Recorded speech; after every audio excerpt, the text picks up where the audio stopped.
And back to Your Voice, Your Vote 2020 election coverage this morning. Polls are now open in Missouri. ABC 17's Brittany Wiley is live at the Boone County Government Center this morning. Brittany, what should people know as they head out to the polls?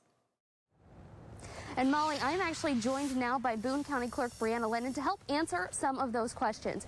Now, things will look a little bit different this year because of COVID-19. What kinds of precautions are in place? Sure. So voters will see when they come into their polling place to observe social distancing. We have posters up for that, and election judges have all been trained on social distancing. And you'll also see that there are plexiglass shields in front of each of the election judges for keeping some distance between voters and election judges. We also have high school students that are at every polling place to help make sure that all the polling locations and the voting booths themselves are clean.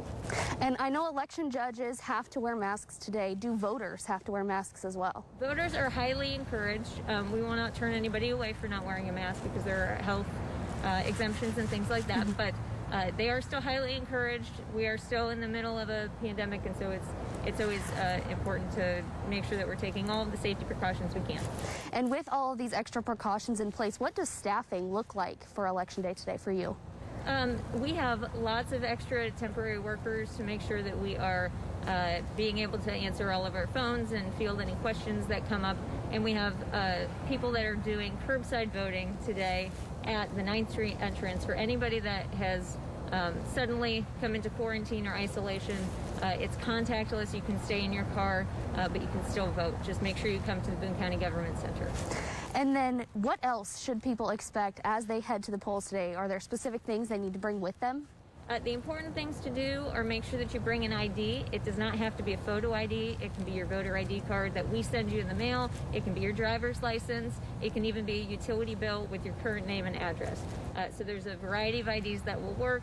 And then be prepared, go to our website, look at your sample ballot, look at where your polling place is so you know everything you need to know before you go out to vote. And are there better times of the day to go out and vote to avoid maybe some of those lines?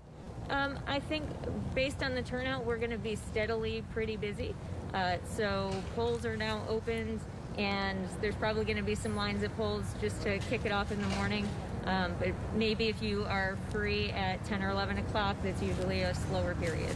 All right, thank you so much for joining us this morning. Reporting live in Columbia, Brittany Wiley, ABC 17 News.